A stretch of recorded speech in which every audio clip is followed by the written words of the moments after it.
¿Y cuándo les preparan para mañana ustedes? Mañana. Mañana y pasado. Y Sí, miércoles. miércoles. Max y miércoles. Jueves en la tarde. Tenemos ginecos.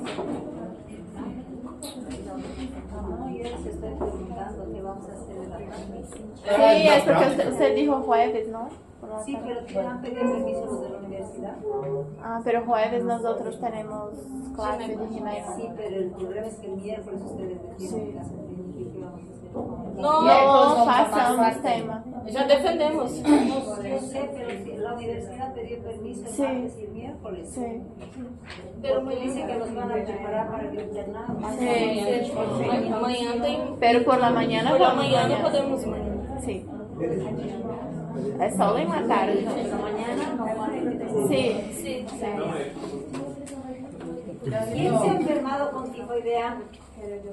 ¿Alguien que se ha enfermado con tifoidea? Entonces vamos a repasar un poquito lo que es la tifoidea.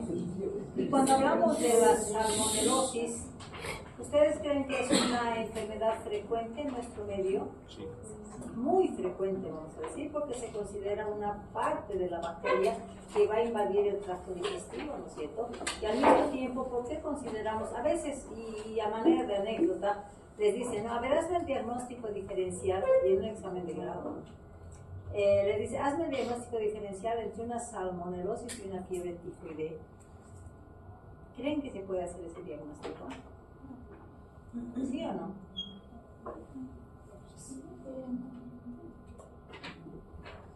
No se puede hacer el diagnóstico. ¿Por qué? Porque salmonella es una familia de bacterias, ¿cierto? Y dentro de las salmonelas están los diferentes serotipos. Hablamos de la tifi, paratifi y la entérica, ¿no es cierto? Entonces, ¿qué es lo que nos preocupa? Entonces, cuando hablamos de salmonelosis, ustedes van a hablar, se utiliza mucho ese término en pediatría. ¿Por qué? Porque la salmonela, todos los serotipos van a tener el mismo comportamiento, el mismo medio de contagio, la misma fisiopatología inicial. Por lo tanto, muchas veces es muy difícil diferenciar una salmonelosis de un serotipo diferenciado. ¿Cuándo vamos a empezar a manifestar la diferencia? Cuando ya tengamos una clínica sugestiva de estos diferentes serotipos. Pero todos van a empezar con la misma forma de contagiosidad y la misma etapa de periodo invasivo. Por lo tanto, cuando estamos hablando de salmonela, hablamos de uno de los serotipos, la fiebre tifoidea o la salmonela típica, ¿cierto? ¿Cuál es la más grave? ¿Será la salmonela entérica? No, porque va a cursar como una diarrea, vamos a decir, similar a cualquier bacteria a la que nos preocupa, es la fiebre tifoidea. ¿Por qué? Porque es la patología que está relacionada con un cuadro multisistémico y que me va a llevar a complicaciones graves, muchas veces se considera en algunos casos hasta muerte. Cuando hablamos de tifoidea en nuestro medio es muy común, pero en otros países lo consideran como una enfermedad infecciosa de aislamiento, ¿no es cierto? Por el riesgo que significa y por, bueno, las condiciones que vivimos en el medio ambiente, principalmente en el área rural, ¿no es cierto? Por eso las que nos interesan las dos formas de presentación y la patología en pediatría. La paratifi tiene un cuadro muy similar a la tifi, pero no es grave, o sea, pasa con un curso diarreico común. Entonces lo que nos interesa diferenciar es la salmonella tifi específicamente y la salmonella entérica. Todas ellas pertenecen a una familia. ¿Qué tipo de bacteria será la salmonella? Es una bacteria gram negativa que va a invadir el sistema digestivo. Por eso digo, cuando hablamos de salmonella, todas las dos formas van a tener el mismo comportamiento de un cuadro inicial de salmonella. Entonces, cuando ya vemos viendo la salmonella, decimos que existen muchos serotipos. Es una patología de alta contagiosidad en nuestro medio, principalmente por la condición de contaminación que se tiene. Entonces decimos que hay, imagínense, hay 2.300 serotipos. Pero ¿qué nos debe preocupar? Que esta patología, que si bien hablamos de enfermedad, solamente el ser humano va a ser responsable de enfermar. Al mismo tiempo el ser humano va a tener la condición de cronicidad y que puede ser permanentemente riesgo de factor de contagiosidad. Entonces, así decimos, si la infección solamente es el ser humano, entonces tenemos que condicionar a la curación de los cuadros clínicos, porque si un paciente se vuelve portador y es crónico por años, va a seguir contagiando. Entonces, si decimos si la salmonella es una enterobacteria, todas ellas van a ser dadas por la posibilidad de una contagiosidad. ¿Qué alimentos? Si estamos hablando de que la alimentación contaminada va a ser la responsable de darnos esta patología, ¿cuáles son los alimentos? ¿Qué alimentos son responsables del riesgo de contagiosidad? Primero hablaremos del saneamiento ambiental. ¿Qué pasa con nuestro medio? Si estamos hablando de saneamiento básico, en el área rural se dice que el mayor factor de riesgo de contagiosidad van a ser las verduras que no son sometidas a cocción. ¿No es cierto? Estamos hablando de las lechugas, de todo lo que no se somete a cocción.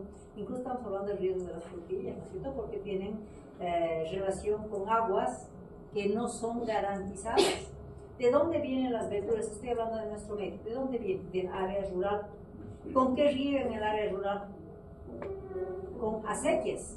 ¿Cuál es la condición de letrinización en el área rural? ¿Tendrán una buena condición de saneamiento básico? No. Por lo tanto, ¿qué es lo que se considera? Que una tifoidea tiene el riesgo, como es una patología que va a tener tendencia a desarrollarse una cronicidad si no se hace un buen tratamiento, entonces es eliminada a través de las heces, es resistente al calor, por lo tanto va a migrar, va a darse el fecalismo ambiental, va a contaminar las aguas y las aguas van a ir a contaminar las verduras. Por lo tanto, todas las verduras que son con riesgo de contaminación son las que no son sometidas a cocción, porque la temperatura alta de cocción va a matar a este agente.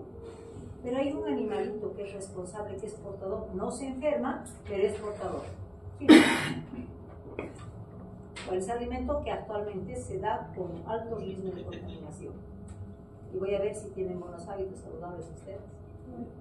El huevo, ¿no es cierto? Se dice que la gallina es portadora de la Salmonella typhi. ¿Dónde va a portar? En el intestino.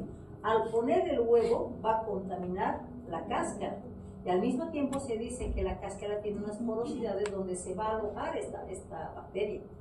Y cuando hablamos del huevo, ¿a quiénes les gustan esos huevitos a medio cocer?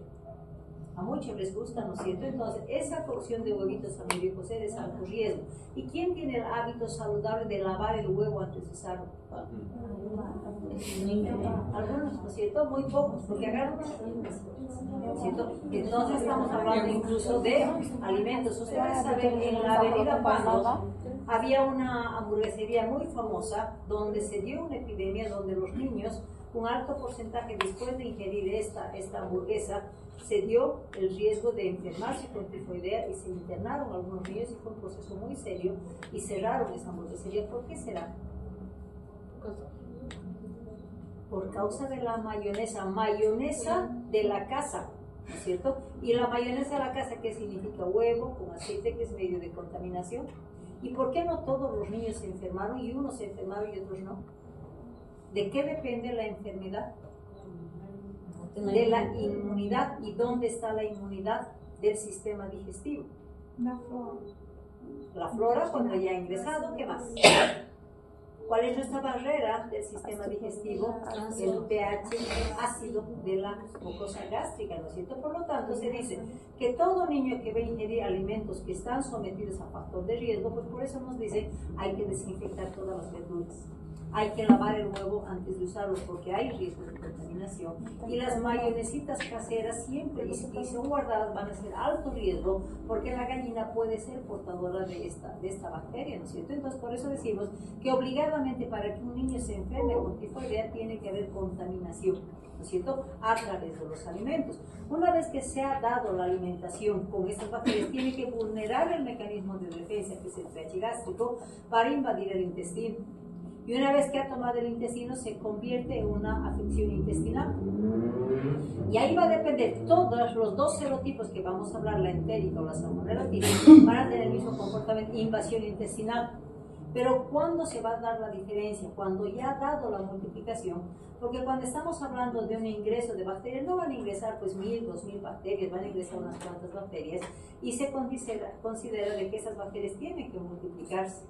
Entonces, el comportamiento de la salmonela es precisamente tomar el hilio, darse su multiplicación para definir posteriormente el cuadro clínico si va a ser invasivo o multisistémico. Estamos hablando de la enfermedad entérica, una que es la que va solamente a localizarse en colon, y la otra forma que va a ser invasiva, va a tomar el sistema hemático, se va a dar una bacteremia para producir una enfermedad sistémica, ¿no es cierto?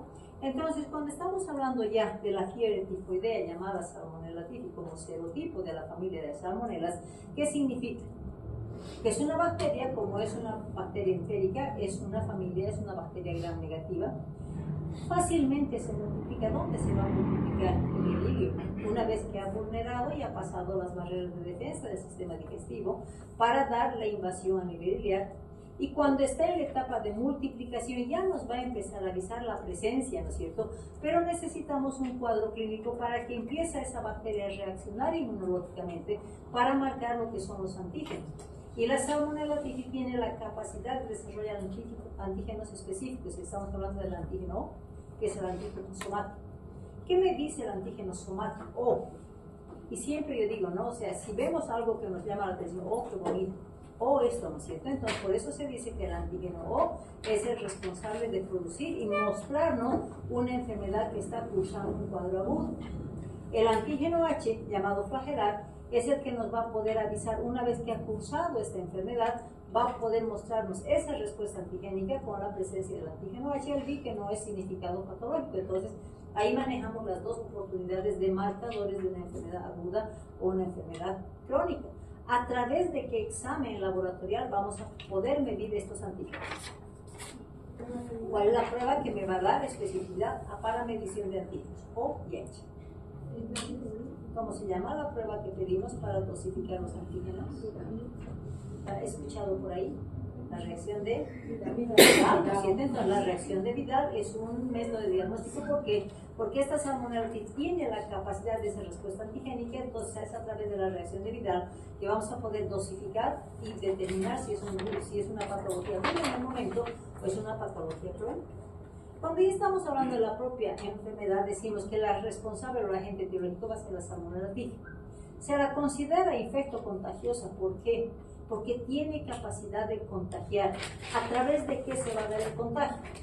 A través de las secreciones orales, estoy hablando de la saliva, estamos hablando de las deposiciones que el niño va a contaminar y nos va a someter a ese riesgo que decimos, si estamos hablando del área rural, el fecalismo que se produce, contaminación de las aguas y posteriormente ya la contaminación de las verduras, ¿no es cierto? Entonces por eso se la llama infecto contagiosa, es de etiología bacteriana, tiene un curso agudo, ¿no es cierto? Porque desde el inicio que ha ingresado esa bacteria va a empezar a presentar un cuadro clínico. Pero ¿cuál es su característica de la Salmonella typhi? Que no se va a quedar solamente en el intestino, sino va a migrar, va a tomar el sistema hemático, va a condicionar un estado de bacteremia para afectar todos los órganos con proceso inflamatorio, dando una clínica específica de afección multisistémica. De hecho, es una bacteria exclusivamente entérica, entonces va a iniciar su origen a nivel del intestino. ¿Y qué es lo que va a condicionar? Tenemos dos posibilidades. De que ese paciente se enferme y no se cure adecuadamente, lo vamos a considerar como el reservorio que va a contaminar todo lo que significa el riesgo de riego, vamos a decir, porque es donde se van a contaminar las verduras, ¿no es cierto? ¿Por qué? Porque el portador a través de las heces va a ir excretando, va a ir soportando el calor, va a contaminar las aguas, lo que me va a condicionar altos riesgos de contaminación de aguas para utilizar en riegos. Y al mismo tiempo que decimos que si estamos hablando de la contaminación del agua o alimentos contaminados, la contaminación determina un enfermo. Un mal tratamiento, un tratamiento inconcluso va a desarrollar una posibilidad de que ese niño se convierta en portador. Entonces, las dos etapas que vamos a tener en la tifoidea es aquel niño que tiene un curso agudo, aquel niño que es portador, que lo sometemos a riesgo por la contaminación que se va a dar. Al mismo tiempo decimos, para que se dé esa infección es una bacteria. Toda infección siempre tiene que tener la condición de invasión del sistema digestivo. Por lo tanto, para que se dé la infección, mismo que haya la contaminación o la ingesta de alimentos, tiene que vulnerar dos barreras que hablamos, ¿no? Entonces, hemos dicho, la primera barrera del sistema digestivo es el pH gástrico, ¿no es cierto? Entonces, primera condición. Y lo que ella decía, ¿no es cierto? La segunda condición, una vez que ha ingresado el intestino, va a depender de la cantidad de flora que tenemos para defender al intestino. Entonces, obligadamente, si hay barrera de la mucosa gástrica, el niño no se va a enfermar. Pero si el pH gástrico permite la invasión de la bacteria hacia el intestino, otra condición de bloqueo de la infección es la flora intestinal. Pero si en esta condición el intestino permite, porque sus barreras naturales no están funcionando, de hecho se va a dar la multiplicación bacteriana. Entonces se ingresarán pues 10, 20, 50 bacterias, ¿no es cierto? Pero ¿qué necesita para convertirse en una enfermedad típica? Necesitamos un inoculo muy grande, estamos hablando desde 100 hasta 1 millón de bacterias. Entonces, Esa etapa de ingreso de unas cuantas bacterias necesita dar un medio adecuado para su multiplicación, para después marcar su estado invasivo, que solamente se va a dar cuando tengamos un alto número de bacterias. Entonces, ¿qué es lo que va a producir? Si estamos hablando de que se va a dar la invasión del intestino, ahí me dicen, ¿no? Existen tres mecanismos básicos. ¿Qué es lo que va a hacer? O sea, fisiopatológicamente, cuando una bacteria ingresa al intestino, ¿qué hace? Toma el intestino, ¿no es cierto? Entonces estamos hablando de la capacidad de invadir ese epitelio. Y si una bacteria invade el epitelio, ¿qué va a condicionar como respuesta a ese proceso invasivo? Va a producir inflamación, pero antes de la inflamación, ¿qué va a hacer? O sea, el mecanismo de acción de las bacterias son dos que están bien marcados. Es enteroinvasiva y es enterotoxigénica, ¿no es cierto? Entonces, en la tifoidea cumple esos parámetros de acción bacteriana, donde dice, primero voy a invadir el epitelio intestinal y después voy a liberar mis endotoxinas. En respuesta a esa liberación de las endotoxinas, recién se va a dar el proceso inflamatorio. Entonces, tenemos un ciclo de invasión, un ciclo de invasión y liberación de endotoxinas, para que esto sea la condición para que se produzca la inflamación. Se dice que estas bacterias, si están inflamadas, ¿dónde se van a quedar alojadas? En el epitelio intestinal. Va a utilizar, si quieren, el epitelio intestinal, principalmente cuando estamos hablando de la condición de mayor multiplicación, va a ser intracelular en los macrófagos, porque los macrófagos siempre se va a considerar como un mecanismo de defensa. Entonces los macrófagos van a fagocitar estas bacterias, pero las bacterias condicionan a que su multiplicación es intracelular. Por lo tanto, estamos lidiando con dos condiciones: hay una inflamación, hay una supervivencia intracelular con los macrófagos, lo que le va a condicionar las dos opciones a la alta multiplicación. ¿Para qué? Para llegar a una cantidad suficiente de bacterias para tornarse etapa invasiva. Por lo tanto, dentro del acto se va a condicionar a la patogenia, decimos, ¿no? Primera condición, la bacteria ingresó, tuvo que invadir, vulnerando mecanismos de defensa, pues se localizó ¿dónde? Todas las salmonelas, sea entérico o sea tífico o paratífico, si es que quieren, todas ellas van a utilizar el intestino delgado para multiplicarse. Entonces, ambas van a invadir, ambas van a liberar sus toxinas, van a inflamar, y si está en esta etapa, de la etapa de multiplicación del intestino delgado, que está basada principalmente en la inflamación, ¿qué tipo de diarrea va a producir si estamos hablando de inflamación del intestino delgado? Secretora. ¿Y qué características tiene la diarrea secretora? Diarrea secretora. Estamos hablando de afección del ilio. Porque dentro de la clasificación de la diarrea hemos dicho que fisiopatológicamente se van a dividir en tres, ¿no es cierto? La diarrea osmótica, que es duodenal, la diarrea secretora, que es la ileal, y la diarrea inflamatoria, que es la colónica, ¿no es cierto? Aquí estamos hablando específicamente de una afección del ilio, del intestino delgado. Por lo tanto, lo único que va a ser inflamar y producir mucho líquido, ¿no es cierto? Por respuesta a esa inflamación. Entonces, por eso es que se va a llamar diarrea secretora. ¿Qué características tiene la diarrea secretora ideal? Amarilla y abundante, pero si me van a decir, a ver, una diarrea osmótica también es una diarrea amarilla y abundante, ¿no es cierto? Entonces, ¿cómo puedo saber que es una diarrea secretora y que tengo que hacer la diferencia obligatoria de una diarrea osmótica? ¿Cómo hacemos esa diferencia? No tem dientes. No tem Ya, dientería, una posibilidad, pero si el niño es lactantito, o sea, no está comiendo, la mamá me puede decir, no está comiendo, está tomando solamente agua. Tiene moco. La secretora moco, la inflamatoria tiene moco, ¿no es cierto? Cuando hablamos de la ¿qué relación? De posición amarilla y abundante, igual a diarrea osmótica, igual a diarrea secretora.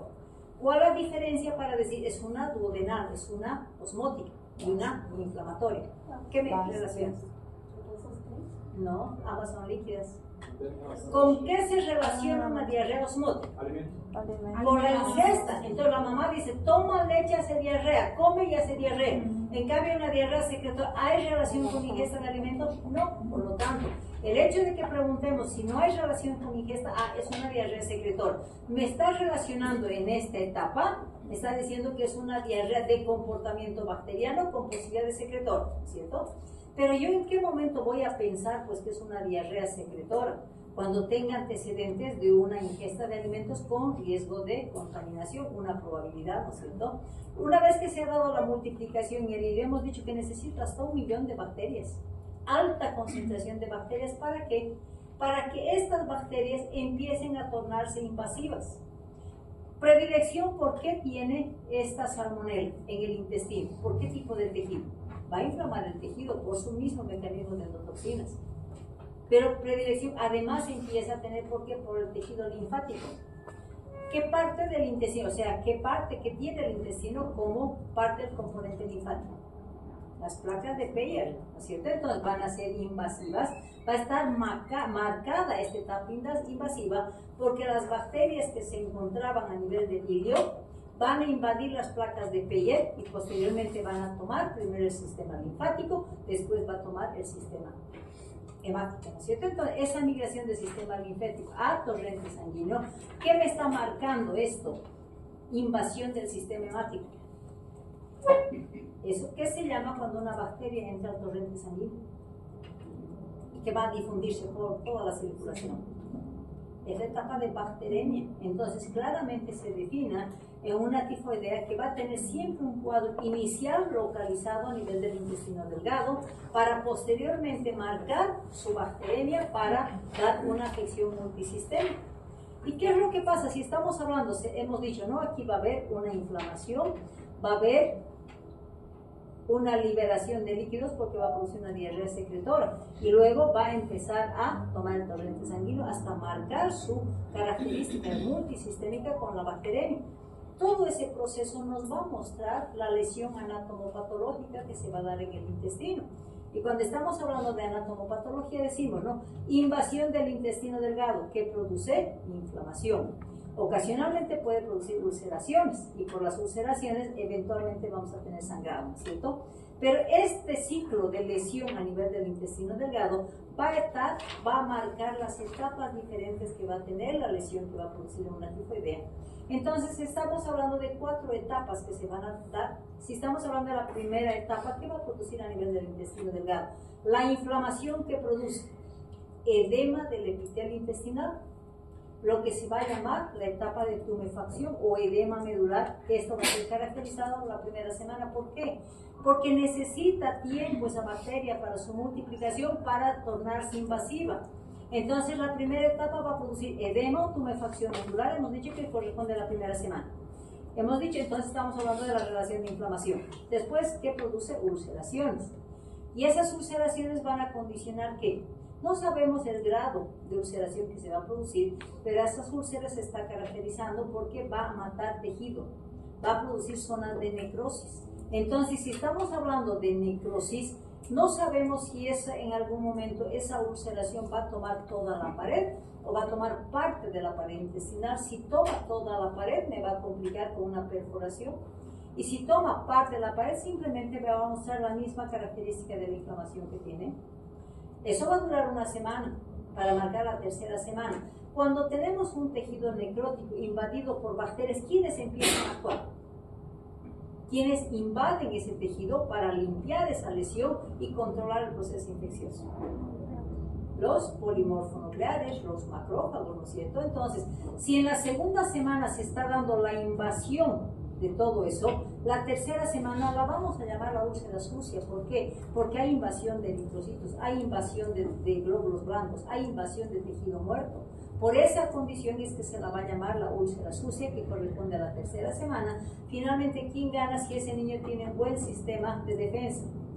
Los glóbulos blancos, los macrófagos, que van a lograr fagocitar todo ese tejido y limpiar esa infección.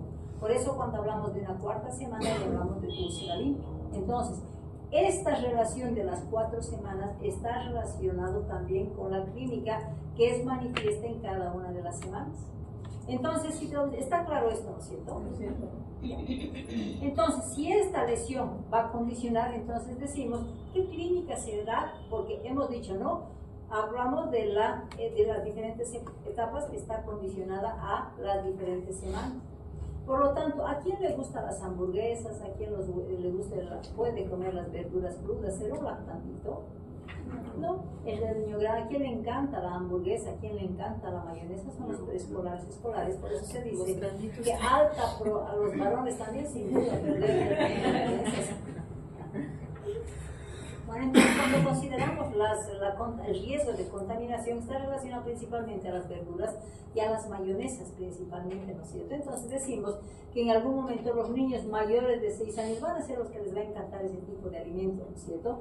Y al final, si decimos hay 4 etapas de lesión anatomopatológica que se va a producir, vamos a decir que la clínica, si no se interrumpe con un tratamiento y un diagnóstico precoz, va a durar hasta 4 semanas. ¿Cómo empieza una clínica de una tifoidea? Como cualquier comportamiento bacteriano. Si una vez ha invadido la bacteria al organismo, ¿cómo responde el organismo ante esa invasión bacteriana? Fiebre, por lo tanto va a ser un cuadro febril, pero no vamos a hablar, están solamente unas cuantas bacterias, no es una invasión grave. Por lo tanto, los picos febriles serán 38, 38.5, ¿no es cierto? Cuadro inicial con fiebre. Después, ¿dónde va a migrar esa bacteria? Va a vulnerar mecanismos de defensa y va a ir a alojarse ¿dónde? Si es que el organismo le permite, al intestino delgado, ¿no es cierto? Y si estamos hablando de intestino delgado, ¿qué manifestación clínica nos va a mostrar esa invasión del intestino delgado? La diarrea, ya hemos dicho diarrea tipo secretoria. Entonces, el ciclo clínico siempre va a empezar con un cuadro febril leve, va a tener la manifestación entérica que me va a hacer confundir muchas veces como cualquier diarrea, para posteriormente el marcador va a ser la bacteremia con la afección multisistémica, y siempre la tifoidea, si no es interrumpida en las diferentes etapas, me va a mostrar ese cuadro multisistémico. Entonces, ¿qué es lo que decimos? Que ese cuadro multisistémico es el que va a ser un cuadro patognomónico de la tifoidea, y al mismo tiempo decimos, ¿cuándo será el tiempo en que va a contagiar? Cuando ese niño empieza a presentar manifestaciones clínicas, ¿no es cierto? Y en algún momento, cuando ha pasado, no hemos hecho un tratamiento completo, hemos considerado que lo hemos vuelto un portador, y el portador puede ir por mucho tiempo ir eliminando esta bacteria, ¿no es cierto? Cuando hablamos de clínica de las semanas. Hemos dicho, ¿no? La lesión anatomopatológica está marcada en semanas diferentes, por características. De la misma manera, así como hay lesión intestinal, también está marcada su clínica en las semanas. Estamos hablando de la primera semana. La primera semana va a significar invasión del organismo, vulneración de mecanismos de defensa e invasión a nivel del ilio con el proceso de inflamación, liberación de endotoxinas y producción de una diarrea secretora. Hemos dicho, no, ese es el ciclo correspondiente. Entonces, la curva febril va a ser de poca intensidad. Muchas veces puede estar relacionado por la misma inflamación de la mucosa gástrica, que puede estar relacionada con vómitos y diarrea, pero estos vómitos y diarrea van a ser de tipo secretor. Hay inflamación del sistema digestivo, por lo tanto ese niño va a parar su alimentación. Estamos hablando de anorexia, y obviamente si hay diarrea va a aumentar el peristaltismo, por lo tanto va a estar relacionado con un dolor abdominal. ¿Qué de diferente tenemos? Ya han llevado diarrea, ¿no es cierto? Cuando estamos hablando de una diarrea bacteriana, puede ser una Shigella, Salmonella, un cuadro inicial, ¿qué de diferente tiene a una tifoidea? ¿Hay alguna diferencia o no? ¿Cómo se comporta una E. coli, por ejemplo?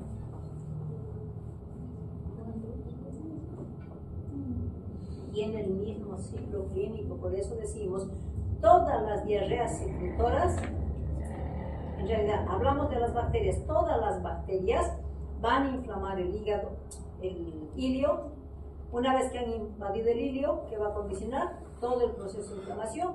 Su manifestación de una diarrea bacteriana siempre va a ser por ese mecanismo de diarrea secretora, para después migrar a su destino, que es el colon, ¿cierto? Para producir una diarrea colónica. En este caso no va a tener ese curso, simplemente se va a quedar en el ilio. ¿Cuánto tiempo puede permanecer? El tiempo que necesita la bacteria para llegar a un número suficiente para ser invasivo. Necesitamos hasta 1 millón de bacterias, ¿no es cierto? Entonces va a multiplicar, y si voy a hacer a ese niño un examen físico, lo que me va a empezar a identificar una tifoidea es que ese niño va a tener una lengua saturada y una halitosis importante. Si vamos a hablar del examen de abdomen, está cursando una diarrea, simplemente voy a encontrar un aumento del peristaltismo, como cualquier cuadro diarreico.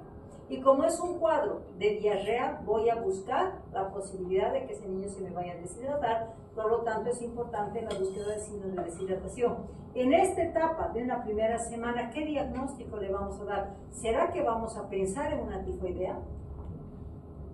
Entonces el diagnóstico en la primera semana es simplemente una diarrea sin o con deshidratación, o sea, la primera semana no es nada típico.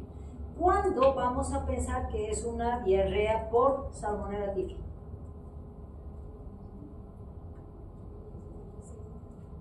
¿Cuándo voy a pensar y voy a investigar?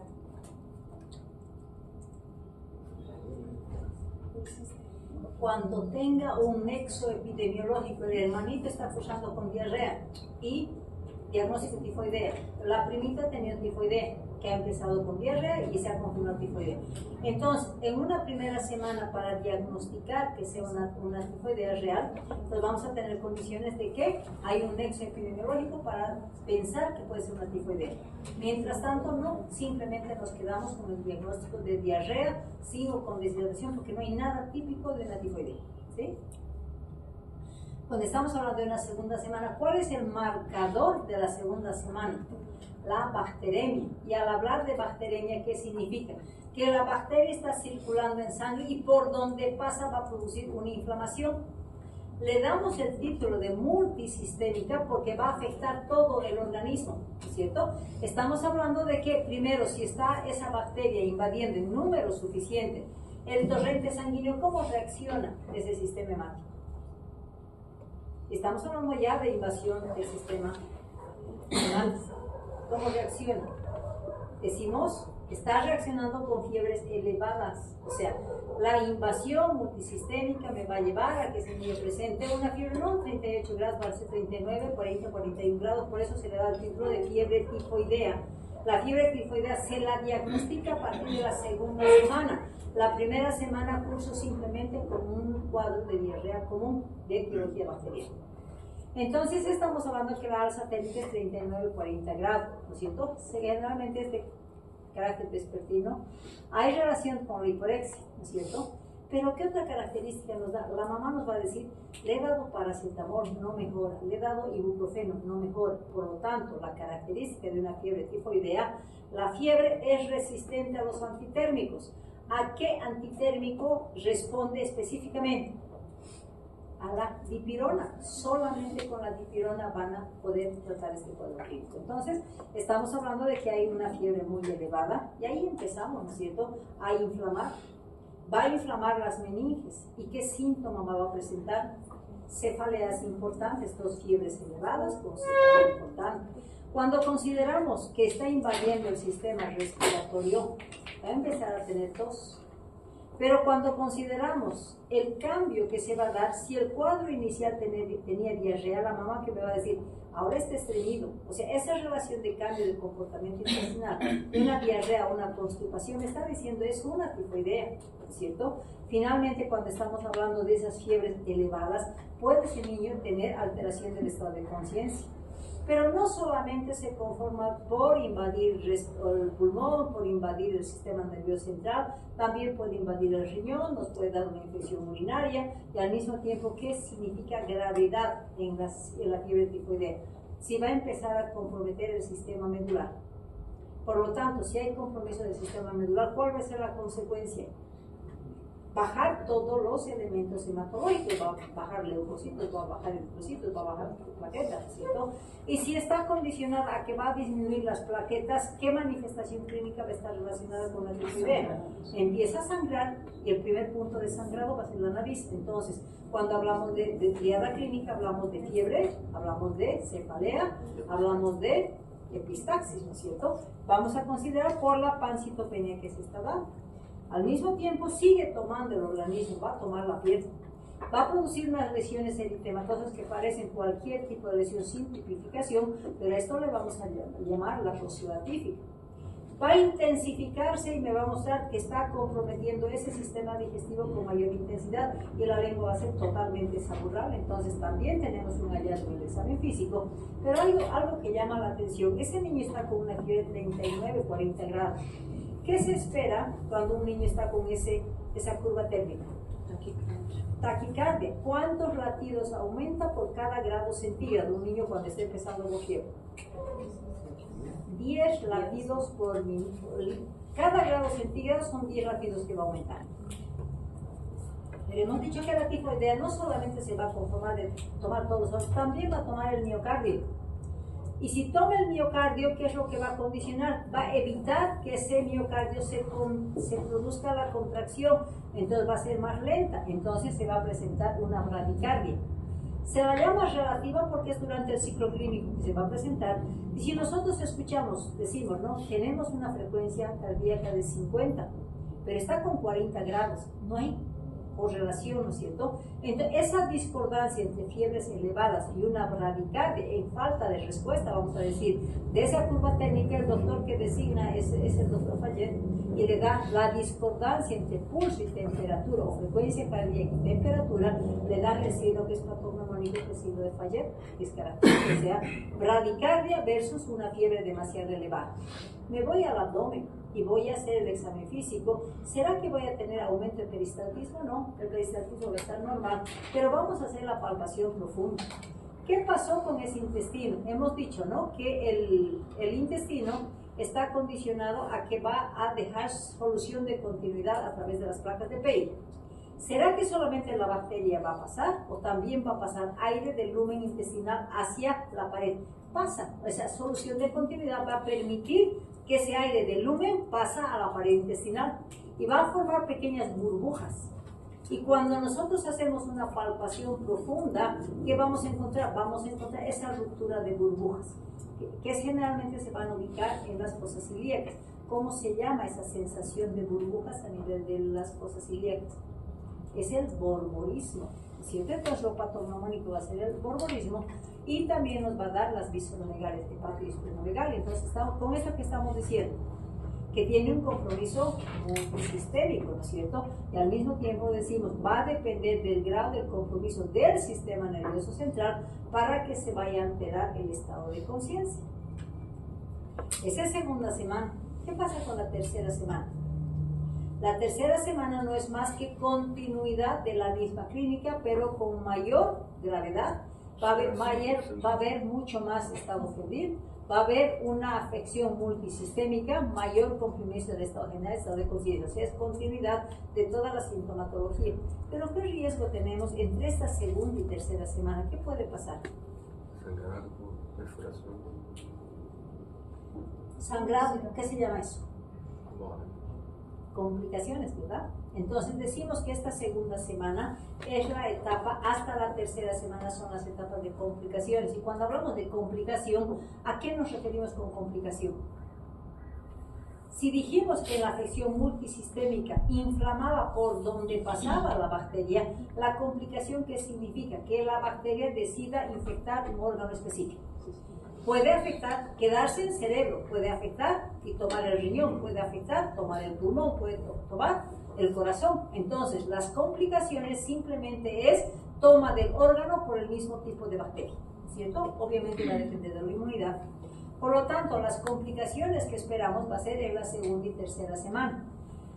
Se ha producido dentro de la lesión propia de la salmonela ulceraciones. Las ulceraciones muchas veces no se van a quedar como parte del tejido de la pared intestinal, sino van a condicionar a que va a tomar toda la pared. Entonces, la primera complicación que esperamos en una tifoidea es la perforación intestinal.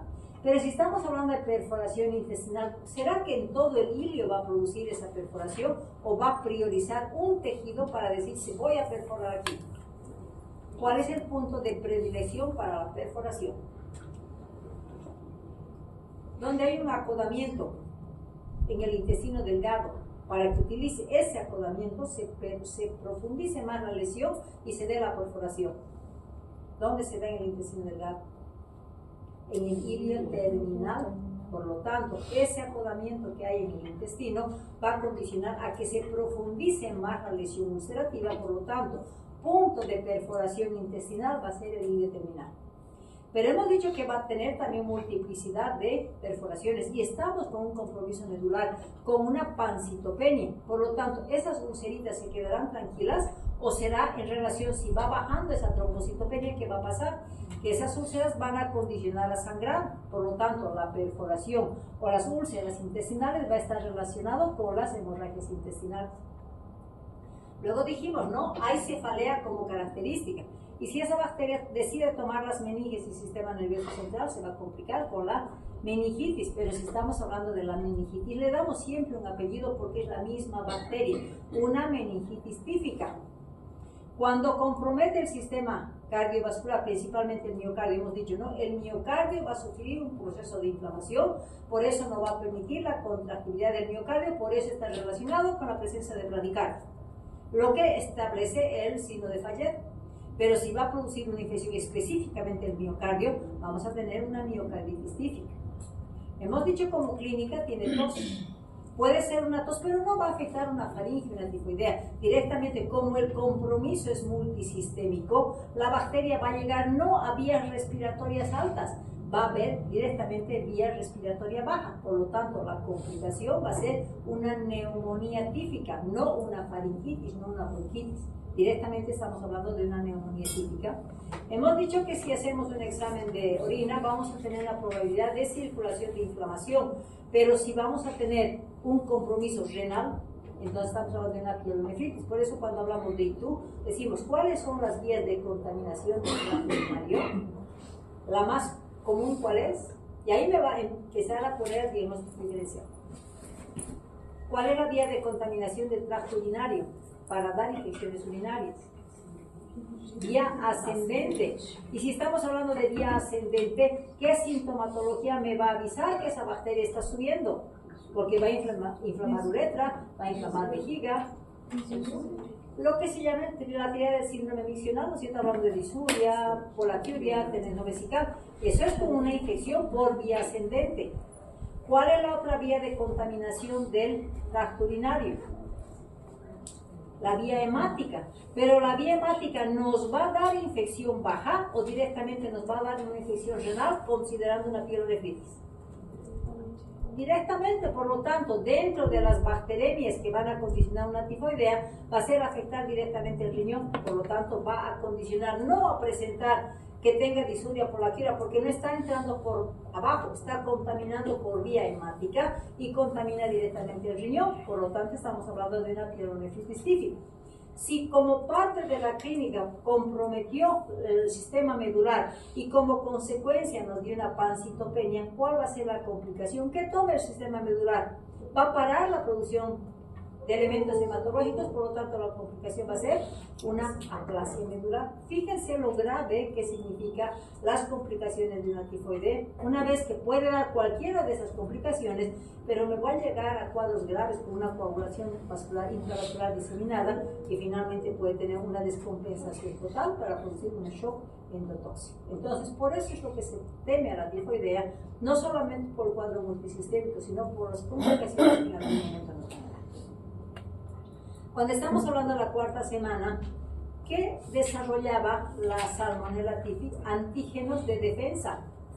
Hablábamos del antígeno que mostraba un cuadro actual, un antígeno H que me dice hay respuesta inmunológica, por lo tanto empieza a defenderse ese organismo como condición propia de una invasión bacteriana por esa respuesta inmunológica que se da y va a establecerse en la cuarta semana.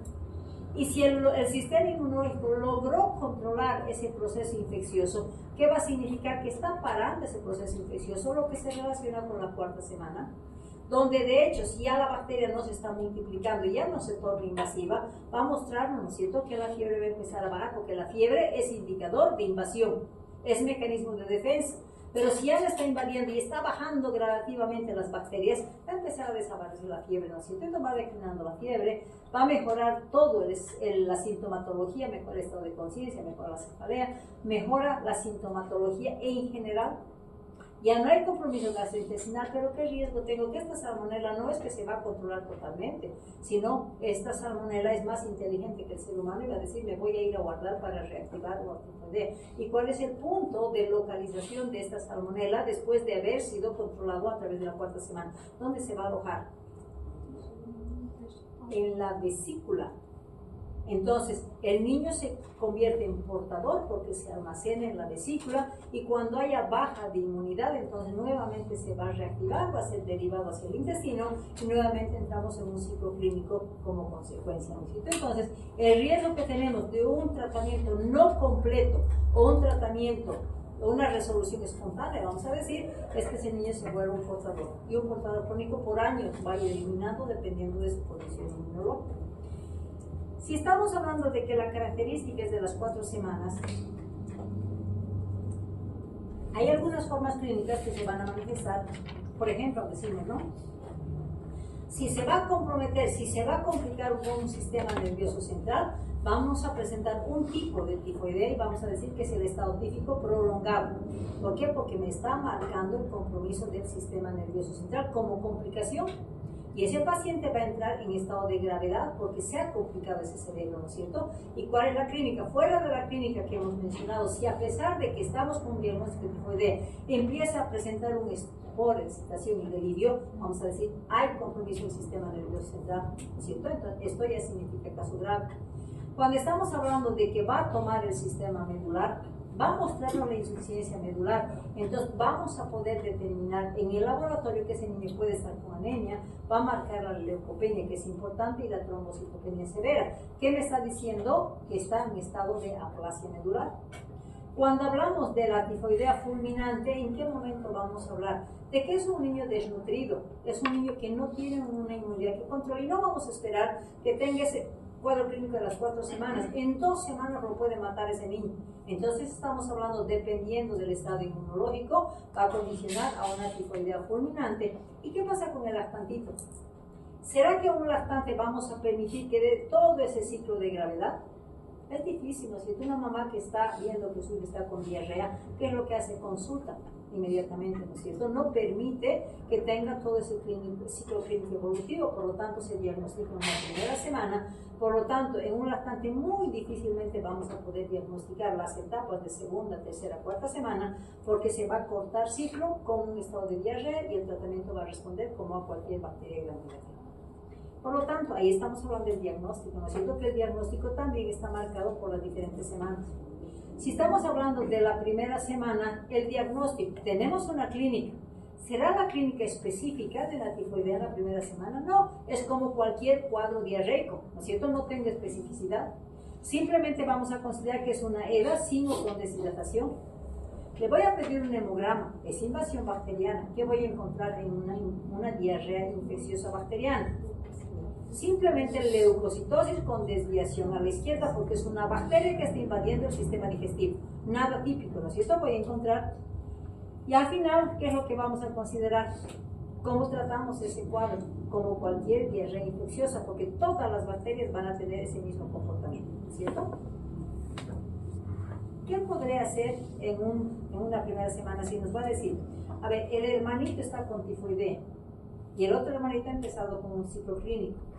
¿Será tifoidea? Tengo un nexo epidemiológico. ¿Cómo puedo comprobar en una primera semana que ese niño está empezando un cuadro inicial de una salmonela de una tifoidea? ¿Cuál es el estudio específico que en una primera semana me va a decir si está con tifoidea? No hay respuesta inmunológica la primera semana, no hay medición inmunológica. Entonces, ¿cómo yo podría determinarlo? Voy a tratar como un cuadro con diarrea, sino con deshidratación, pero quiero certificar que es una tifoidea o no, para tener el cuidado correspondiente, ¿no es cierto? Entonces, ¿cómo se diagnostica cómo se confirma, mejor dicho, en una primera semana una tifoidea? ¿Cómo encuentras una bacteria así específica? Coprocultivo, porque en la primera semana solamente está en la etapa intestinal. Entonces la única forma de diagnóstico en esa primera semana va a ser a través del coprocultivo. Cuando hablamos de la segunda semana, la clínica es muy sugestiva, multisistémica, pero les comento de que un diagnóstico de tifoidea, mismo que tenga una clínica así específica, no es diagnóstico. El diagnóstico de la tifoidea es laboratorial. Entonces, le vamos a pedir laboratorio. Si le voy a pedir un hemograma, ¿qué condición tiene el hemograma de una segunda y tercera semana? Por la Por el compromiso medular va a producir una pancitopenia, que es característico, va a tener una leucopenia, neutropenia, una eosinopenia y principalmente estamos relacionando con la trombocitopenia, ¿cierto? Hemos dicho que también afecta el hígado, entonces si le voy a pedir transaminasas van a ser 2 a 3 veces mayores. Estamos hablando de que afecta también el mecanismo de control del hígado, hablamos de bilirrubinas, entonces podemos tener un incremento de bilirrubinas también, porque estamos hablando de la afección principalmente hepática, ¿no es cierto? Pero ¿será suficiente un hemograma con esa condición de pancitopenia? No, porque muchas patologías pueden estar relacionadas, entonces hablamos de especificidad. Y dentro de la especificidad, aunque se dice que la reacción de Vidal no es específica, pero sí ayuda para el diagnóstico. Entonces vamos a pedir la reacción de Vidal. ¿En qué etapa vamos a pedir la reacción de Vidal? ¿Y por qué no voy a pedir en la primera semana? Porque la respuesta inmunológica de la tifoidea recién se va a poder dar después de la segunda semana. La primera semana no tiene acción multisistémica, no toma una afección de médula, ni tampoco toma los órganos múltiples, hemos dicho, ¿no es cierto? Por lo tanto, si hablamos de la segunda semana, la reacción de Vidal va a ser recién a partir de la primera semana, segunda semana. Hablamos de diferentes valores, podemos tener una dilución de 1 para 40, será tifoidea, no es. 1 para 80 no es. Entonces, el diagnóstico va a ser a partir de una valoración de 1 para 160. Entonces, ¿y de qué va a depender de que digamos es grave o no es grave? Entonces, una dilución de 1 para 160 no va a tener ese marcado compromiso del estado general. Entonces, me va a permitir, dependiendo del estado de conciencia, hacer un tratamiento ambulatorial. Entonces, aquí solamente diagnostico como una tifoidea. Pero si voy a tomar laboratorialmente un resultado de 320, y peor si estoy hablando de 1 para 640, esta condición me dice darle el título de tifoidea grave, porque en esta condición vamos a dar la condición de internación, ¿cierto? Si hablamos de que la reacción de Vidal ayuda, pero no es específica, ¿qué examen es específico para decir si es una tifoidea? Hablamos del ELISA, ¿no es cierto? El ELISA me va a dar que es específico y estamos hablando de la presencia de la IgM, que es la que me va a decir estamos con la enfermedad actual. Y la IgG, ¿qué me permitirá diagnosticar si tengo una IgG positiva? Portador, ¿no es cierto? Entonces, si tengo una IgG, ese niño está portando o fue un paciente que tuvo una enfermedad. Entonces, siempre determinamos la IgM. Pero en la segunda semana está difundida por todo el organismo. Entonces, si quiero hacer los cultivos, no voy a manejar coprocultivo porque dejó de ser prioridad del intestino, ¿no es cierto? Entonces, vamos a pedir todos los cultivos: urocultivo, mielocultivo, hemocultivo, cultivo de bilis, cultivo de cefalorraquídeo. Entonces, todos los cultivos me van a dar positivo. ¿Por qué? Porque estoy en la etapa de bacteremia, ¿no es cierto? Luego, si estamos hablando de tratamiento, hemos dicho, ¿no? La dilución de la reacción de Vidal o el ELISA IgM positivo va a depender del compromiso del estado general. Entonces me dice que el tratamiento de hecho tiene que ser aislamiento, porque aislamiento, pero estaremos hablando del aislamiento, de separarlo al niño en un cuarto y cerrarlo. ¿De qué tipo de aislamiento estamos hablando? Sí, no le damos opción a la escuela, le damos baja médica, pero hablamos de en el mismo domicilio o en el hospital. ¿Qué tipo de aislamiento marcamos? Aislamiento entérico, porque hay que contar con los utensilios y lavarlos con un antiséptico. Hay que contar de que en el baño, si es familiar, hay que desinfectar ese baño por riesgo de contaminación, por eso hablamos de aislamiento entérico. Vamos a darle reposo, ¿por qué? Porque es una patología que me va a condicionar a probabilidades de complicaciones. Finalmente vamos a hablar de un régimen alimentario blando y blanco. ¿Por qué le voy a dar una alimentación blanda y blanca? ¿Por qué le van a indicar? ¿Cuál es la característica de lesión en el intestino? Ulceraciones. Y si nosotros le vamos a dar alimento con residuos, ¿qué vamos a hacer? Que esos alimentos se depositen en las ulceraciones y me lleven a la complicación de perforación. Por lo tanto, hablamos de una dieta blanda blanca para evitar principalmente la lesión ulcerativa y llevarme a una complicación. Y cuando hablamos de tratamiento específico, es una bacteria gram negativa. Va a depender del compromiso del estado de conciencia para que se defina si es ambulatorio o gravedad. Va a depender de la reacción de Vidal, que me diga 1 para 160 o 1 para 320 para decir si lo interno o no lo interno. Entonces, el tratamiento ambulatorial vamos a manejarlo como cualquier patología. Vamos a manejar la amoxicilina, pero es una tifoidea. Voy a dar una dosis básica de amoxicilina de 50, no, le voy a dar mayor 70 miligramos kilo peso, ¿no es cierto? ¿Por qué? Porque es una bacteria más agresiva. ¿Cuánto tiempo de tratamiento le voy a dar en una tifoidea? Necesito erradicar totalmente. 10 días. Ampliamos de los 7 a los 10 días y algunos autores cuando estamos hablando de internación nos vamos hasta los 14 días, ¿cierto? Entonces manejamos 10 días amoxicilina, pero cierto tremosazol por esa eliminación, como ese hígado está medio dañado y la eliminación es por hígado, entonces le vamos a respetar la dosis de 40 miligramos kilo peso cada 12 horas por los 10 días, ¿cierto? Cuando estamos hablando de internación vamos a manejar las cefalosporinas de tercera generación. ¿Por qué? Porque sabemos que todavía no tenemos mucho grado de resistencia y las cefalosporinas me van a evitar la complicación y me van a erradicar en menos de 72 horas a esa bacteria. Entonces le vamos a dar la cefotaxima. ¿Cuál es la dosis de la cefotaxima? 100 hasta 150 dependiendo de la gravedad. Vamos a dar cada 8 horas durante tiempo de permanencia institucional, generalmente van a ser 5 días, ¿no es cierto? Y después vamos a dar alta, ¿con qué? ¿Con? ¿Cuál es la signo? Con ceftaxima, porque es una cefalosporina tercera. Pero ¿qué me dice cuando voy a utilizar cefotaxima?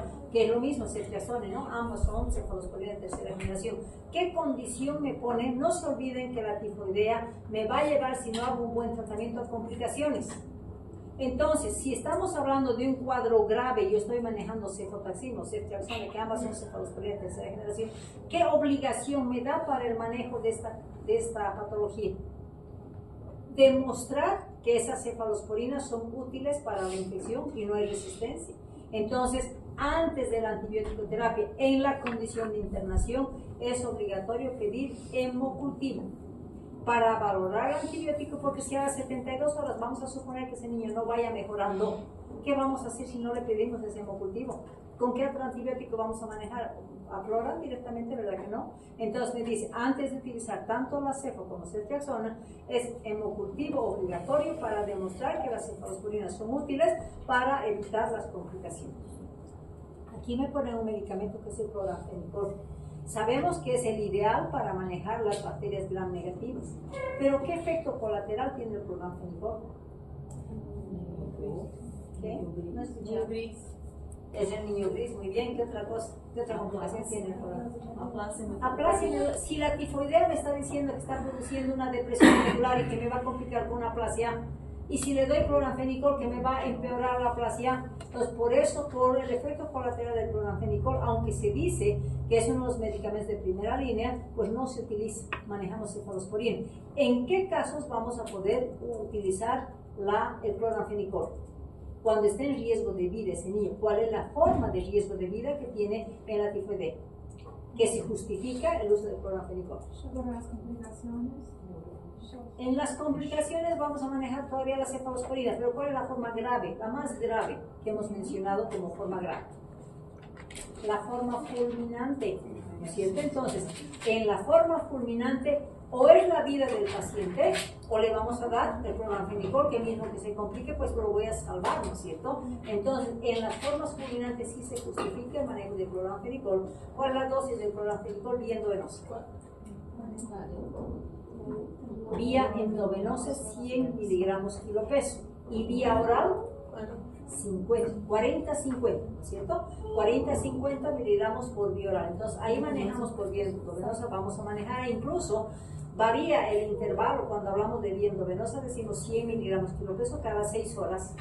Y cuando la paso a vía oral, vamos a hablar de 40-50 miligramos, pero cada 8 horas. Entonces ahí estamos hablando de un tratamiento completo. Y aquí estamos hablando de gravedad. Entonces estamos hablando de que en los casos de internación vamos a manejar hasta 14 días. Entonces hablamos de un ambulatorio que son 10 días y de internación hasta 14 días. Bueno, ¿por qué es importante hacer el tratamiento para la tifoidea? Primero objetivo, evitar las formas graves o complicación. ¿Por qué es importante? Porque necesito bajar rápido esa carga bacteriana para que me evite la complicación. Se dice que hay que completar el tratamiento. ¿Por qué? Para evitar los portadores crónicos. Y si evito los portadores crónicos con un buen tratamiento, vamos a lograr menor porcentaje de recaídas. Entonces, la única recomendación que me dice, hay que completar en tiempos, dosis adecuadas y cumplir la norma, porque si no vamos a crear nosotros portadores o vamos a establecer de que ese niño cada vez se enferma y se nos puede complicar, ¿cierto? ¿Está claro lo de la salmonella typhi? Não, tenho uma dúvida. Esse intervalo de cultivo antes de administrar o que seria a cefalosporina em terceira generação, va a tardar 72 horas. Sí. ¿Qué le doy?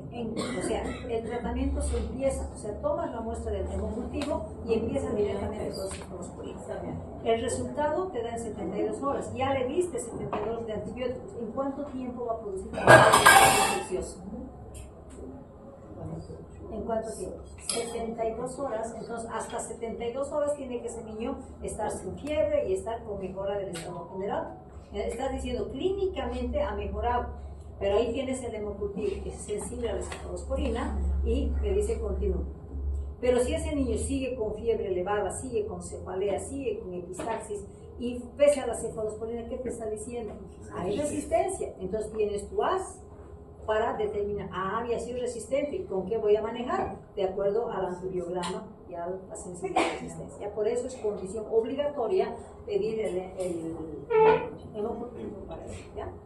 ¿Está claro? Nos vamos a la salmonella enteritídica, que se llama o entérica. ¿Cuál es el comportamiento de la salmonella? Nuevamente es una salmonella, se va a contaminar a través de los alimentos contaminados, como cualquier bacteria va a tener un periodo de incubación de 7 a 14 días, pero ¿cuál condiciona? Para que se dé todas las salmonelas tiene que vulnerar mecanismos de defensa. Una vez que ha vulnerado mecanismos de defensa y ha logrado pasar, va a afectar igual al hilio. Por lo tanto, la salmonella entérica va a tener el mismo comportamiento, va a producir una diarrea secretoria. Pero una vez que ha logrado la multiplicación, ¿será que va a ser invasiva una salmonella entérica? No, invade el colon, pero no va a invadir la sangre. Por lo tanto, la afección es exclusivamente intestinal con una afección colónica. Y si estamos hablando de una invasión colónica, ¿qué tipo de diarrea va a producir si invade el colon? La diarrea inflamatoria o exudativa, que la llamamos, ¿cierto? Entonces va a tener el mismo comportamiento que cualquier bacteria gram negativa, por lo tanto va a tener una fiebre que no va a ser grave, ¿no es cierto? Una fiebre de 38, 38.5, va a iniciar su cuadro siempre con un cuadro gastrointestinal como cualquier diarrea secretora. Y posteriormente, cuando ya va a llegar a un número suficiente, va a tornarse invasiva para el colon para producir una diarrea inflamatoria exudativa. No produce bacteremia, ¿no es cierto? Por lo tanto, estamos hablando de una afección exclusivamente intestinal. Cuando hablamos del diagnóstico, el diagnóstico va a ser como cualquier diarrea clínica, ¿no es cierto? Pero quiero saber si es una salmonella entérica. Entonces voy a pedir un hemograma. ¿Qué voy a encontrar en el hemograma? Como cualquier bacteria. Leucocitosis con desviación a la izquierda. Y si quiero saber si es una salmonella enteritídica exclusiva, solamente el coprocultivo me va a dar el diagnóstico de especificidad bacteriana, ¿no es cierto? ¿Qué hago? Ya he hecho el diagnóstico, me voy al tratamiento. El tratamiento, hablamos de sintomático. ¿Qué tratamiento, qué va a tener ese niño como síntoma? Fiebre. ¿Qué tratamiento va a tener para la fiebre? ¿Será que la fiebre de la salmonella entérica necesita dipirona? No, va a responder a los antiténicos comunes. Paracetamol. ¿Voy a poder utilizar ibuprofeno en este tipo de patología? No, porque es un AINE. No necesito desinflamar. Entonces estamos hablando de que el tratamiento sintomático está en base al paracetamol.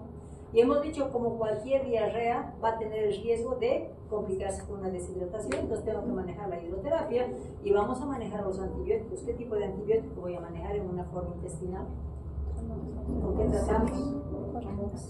Con los mismos que hemos hablado de amoxicilina, pero ¿será que necesito dar una dosis de 60, 70, 80, 90? Dosis común, 50, porque es una etapa solamente intestinal, 50 miligramos kilopeso. Si no tengo amoxicilina, le voy a dar cotrimoxazol. ¿A cuánto es la dosis de cotrimoxazol? 40 miligramos kilopeso cada 8 horas por 7 días. Y si no tengo amoxicilina, ¿cuál es el tercer antibiótico que me permite tratar? Quinolona de primera generación. Ácido anhidrícico a dosis de 40 miligramos kilo peso cada 8 horas por 7 días. Entonces, el tratamiento en una salmonela enteritídica es como cualquier diarrea infecciosa. No interesa que sea una E. coli, una Shigella, una salmonela, porque también va a producir síndrome disentérico, una salmonela entérica, igual que una Shigella, por ejemplo. Por lo tanto, el comportamiento es como cualquier bacteria. El efecto es la inflamación colónica y el tratamiento y el laboratorio va a ser el mismo. Entonces hablamos no de diferencia, simplemente de serotipo de salmonela que afecta específicamente el intestino, que es un comportamiento totalmente diferente de lo que es la salmonela típica, ¿no es cierto? ¿Alguna pregunta sobre salmonela entérica? Que eso nos llevaría con la doctora Maya, si es un recordatorio nada más. ¿Sí? ¿No hay preguntas? Entonces hemos terminado la clase.